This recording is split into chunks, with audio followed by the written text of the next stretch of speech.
ध्यान दीजिए, चैप्टर 8 त्रिकोणमिति का परिचय। इसमें हम लोग समकोण त्रिभुज के भुजाओं के बारे में और उसके एंगल के बारे में, कोण के बारे में जानकारी प्राप्त करते हैं। एक समकोण त्रिभुज रहेगा आपका,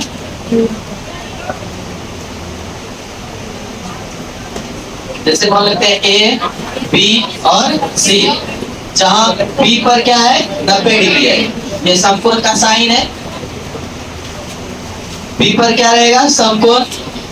यदि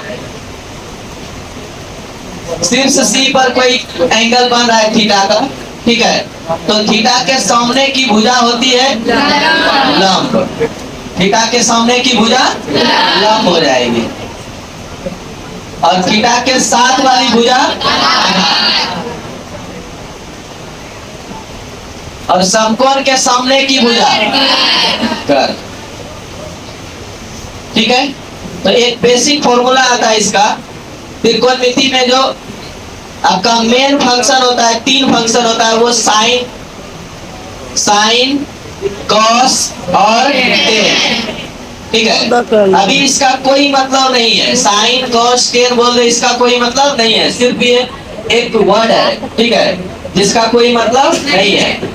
यदि हम इसमें थीटा एंगल जोड़ दें, थीटा, तब ये साइन थीटा, ये त्रिकोणमिति का एक फंक्शन बन गया। ठीक है, तो साइन थीटा का एक बेसिक जो फॉर्मूला होता है, अगर हिंदी में लिखना चाहेंगे तो ये थीटा के सम्मुख भुजा बटे समकोण के सामने की भुजा, ऐसे बोलते हैं।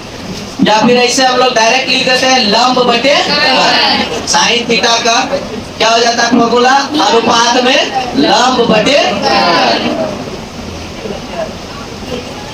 और cos थीटा का आधार बटे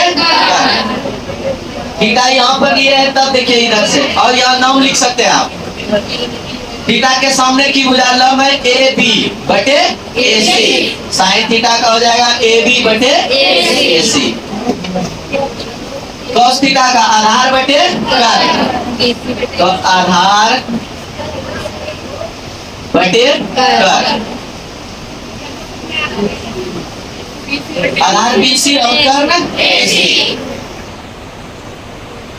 बीसी बटे एसी, और टेन थीटा का लंब बटे आधार, लंब बटे आधार। यानी कि लंब क्या है, ए बी है, आधार बीसी है, तो ए बी बटे बीसी। ठीक है, अब जो 3 और फंक्शन है सभी इसके विपरीत में रहता है। जैसे साइन का उल्टा यहीं से ले लेते हैं, टेन थीटा का उल्टा होता है कॉट थीटा, टेन थीटा का व्युत्क्रम क्या हो जाएगा कॉट थीटा। बस उल्टा दीजिए, फॉर्मूला इसका उलट जाएगा, क्योंकि ये दोनों क्या है एक दूसरे के विपरीत है। आधार बटे लंब, आधार का मान बीसी लंब ए बी, ये भी उलट जाएगा बीसी बटे ए बी।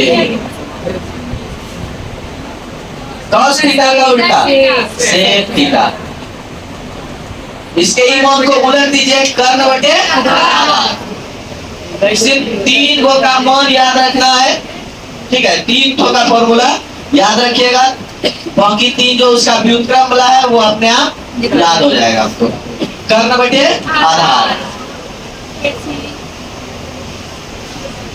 क्या हो जाएगा एसी बटे बीसी, और लास्ट में कौन बचा साइन थीटा, साइन का उल्टा हो जाता है कोसेक थीटा।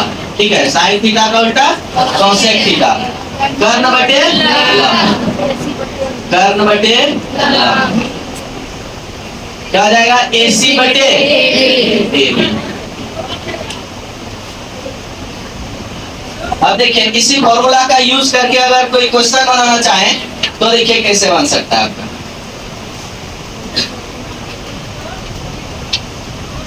यदि त्रिभुज ABC में कोण B बराबर 90 डिग्री हो,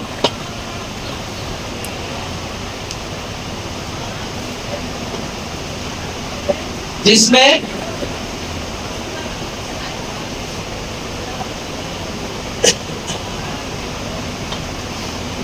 साइन थीटा का मान 4/5 है, ठीक है। तो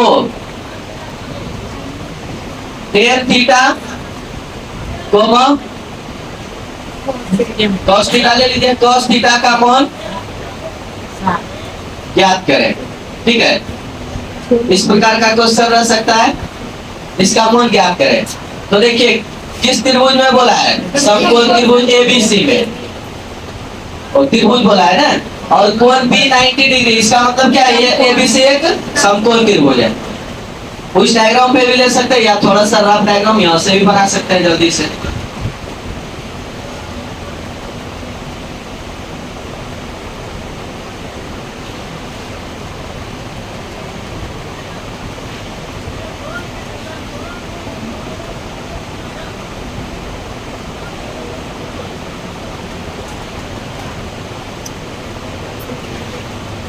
ए बी सी, ठीक है, जिसमें कोण बी क्या है 90 डिग्री है, और साइन थीटा का मान दिया हुआ है।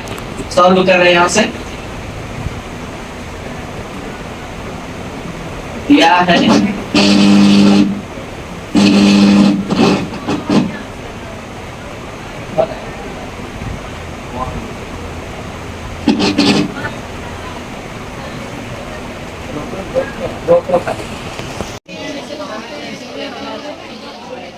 चलिए यहाँ ध्यान दीजिए,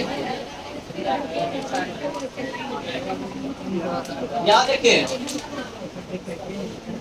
साइन थीटा के जगह पे यहाँ कोई एंगल नहीं दिया है कि साइन ए है कि साइन सी, तो थीटा आप यहाँ पे भी मान सकते हैं या यहाँ पर भी, ठीक है। तो हम लोग मान लेते हैं कि थीटा कहाँ है, सी पर है, ठीक ठीक है ना। तो साइन थीटा का मान दिया हुआ है, कितना दिया है 4/5, और हम लोग जानते हैं फॉर्मूला साइन थीटा में क्या क्या रहता है, लंब बटे कर्ण। इसका मतलब ये किसका किसका मान दिया हुआ है, लंब का और कर्ण का, लंब बटे कर्ण। देखिए ये एक समकोण त्रिभुज है, लंब का मान मालूम है और कर्ण का मान मालूम है। अगर आधार का मान मालूम हो जाए तो कोई भी त्रिकोणमितीय फंक्शन का मान हम लोग आसानी से निकाल सकते हैं, ठीक है। एक समकोण त्रिभुज में दो भुजा अगर पता हो तो तीसरी भुजा हम लोग निकाल सकते हैं, और वो अगर निकल गया तो साइन त्रिकोणमिति का कोई भी फंक्शन है उसका मान हम लोग निकाल सकते हैं, अगर एक फंक्शन का मान दिया हुआ है तो, ठीक है। देखिए लंब और कर्ण दिया हुआ है, आधार तुरंत निकालिए, ठीक है। जो दो चीज दिया हुआ है उसकी मदद से हम तीसरा निकाल लेंगे तुरंत। आधार बराबर रूट अंडर, एक मिनट एक फॉर्मूला ये भी लिखा देते हैं समकोण त्रिभुज में। समकोण त्रिभुज में क्या होता है, कर्ण स्क्वायर बराबर लंब स्क्वायर जोड़ आधार स्क्वायर। पाइथागोरस प्रमेय से होता है कि नहीं। तो अगर हम कर्ण का मान निकालना चाहेंगे तो क्या आ जाएगा, रूट अंडर लंब स्क्वायर जोड़ आधार स्क्वायर, लंब स्क्वायर जोड़ आधार स्क्वायर। अगर हम लंब का मान निकालना चाहें, देखिएगा जरा, लंब का मान इसका मान, तो प्लस आधार स्क्वायर इधर आएगा, क्या होगा माइनस आधार स्क्वायर, कर्ण स्क्वायर माइनस आधार स्क्वायर बराबर क्या हो जाएगा लंब स्क्वायर, और स्क्वायर नहीं चाहिए तो उधर जाएगा, क्या हो जाएगा रूट अंडर। तो रूट अंडर लंब का मान क्या हो जाएगा, कर्ण स्क्वायर माइनस आधार स्क्वायर, कर्ण स्क्वायर माइनस आधार स्क्वायर। अगर आधार का मान चाहिए तो ऐसा ही रहेगा, सिर्फ आधार की जगह लंब हो जाएगा। आयुष कुमार, कर्ण स्क्वायर माइनस लंब स्क्वायर। लंब का मान निकालना है तो रूट अंडर कर्ण स्क्वायर माइनस आधार स्क्वायर, और अगर आधार का निकालना है तो रूट अंडर कर्ण स्क्वायर माइनस लंब स्क्वायर।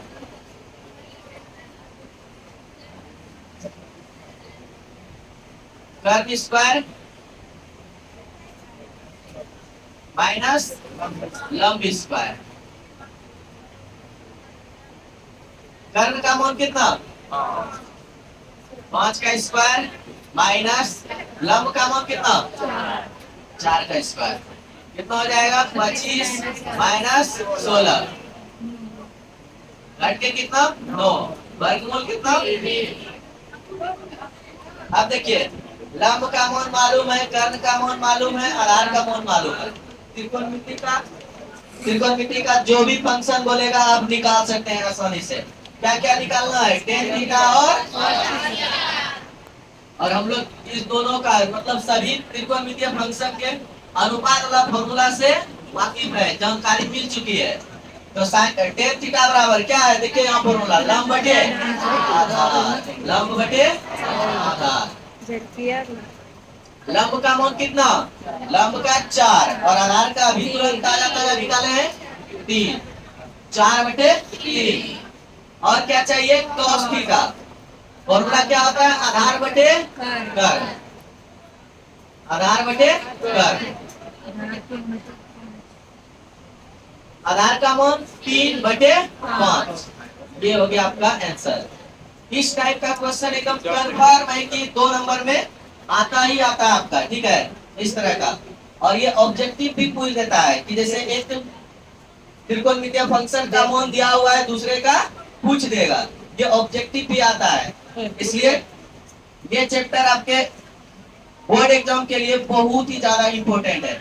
और यहाँ देखिए इस नाम को थोड़ा सा गौर कीजिए, त्रिकोणमिति का परिचय, सिर्फ परिचय हो रहा है 10th क्लास में, याद रखिएगा। यहाँ पे क्या हो रहा है, सिर्फ परिचय। अगर आप अच्छे से समझ जाएंगे इसको तो आगे आने वाले जितना भी क्लास है ना, सब में जब त्रिकोणमिति आएगा आपका तो वहां आप अच्छे से समझ सकते हैं, जब यहाँ पे आप समझ जाएंगे तो।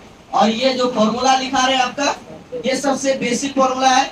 इसके बाद व्युत्क्रम वाला आएगा, वर्ग वाला आएगा, एंगल वाला आएगा, जो आपको ये सिर्फ त्रिकोणमिति के परिचय में मिलेगा, ठीक है। इसके आगे और भी बहुत सारा है। जब आप इसके बेसिक फॉर्मूले को नहीं जान पाएंगे तो उसके आगे जो आने वाला फॉर्मूला है, जो 11th 12th में आप जाएंगे वहां पे दिक्कत करेगा। इसलिए ये जो बेसिक फॉर्मूला लिखवाएंगे इस पे बहुत अच्छे से गौर करेंगे और इसको आज के आज ही सलटाते हुए निकलेंगे, ठीक है। ये नहीं कि आज लिखवाए ना 2 दिन के बाद याद करेंगे, ऐसा नहीं करना। आज जो पढ़े आज ही कंप्लीट करना है इसको, ठीक है। तभी आपका त्रिकोणमिति आसान हो जाएगा। नहीं तो त्रिकोणमिति एक एक बच्चे को ऐसा लगता है ना कि जो लिखा हुआ है ना सब काला अक्षर भैंस बराबर दिख रहा है, ठीक है। तो ऐसा तभी आपको लगेगा जब आप स्टेप वाइज काम नहीं करेंगे। अगर आप जैसे हम यहाँ पे ये कितना फॉर्मूला है, तीनों को तो याद रखना है, 3 फंक्शन को याद रखिएगा। ये तीनों जो नीचे है ये तीनों का क्या है, व्युत्क्रम है।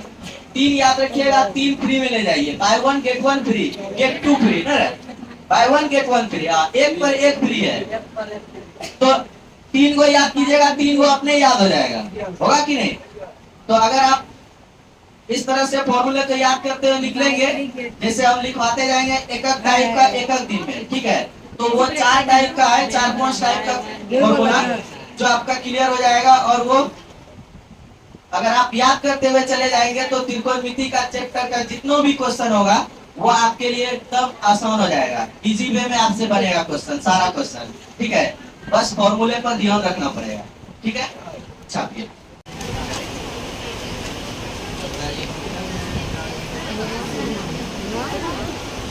अभी यहाँ तक जो समझाए तो वो आपको समझ में आ रहा है कि नहीं, आप लोगों को कोई दिक्कत है यहाँ तक में, आगे भी दिक्कत नहीं होगा, विश्वास रखिए, ठीक है।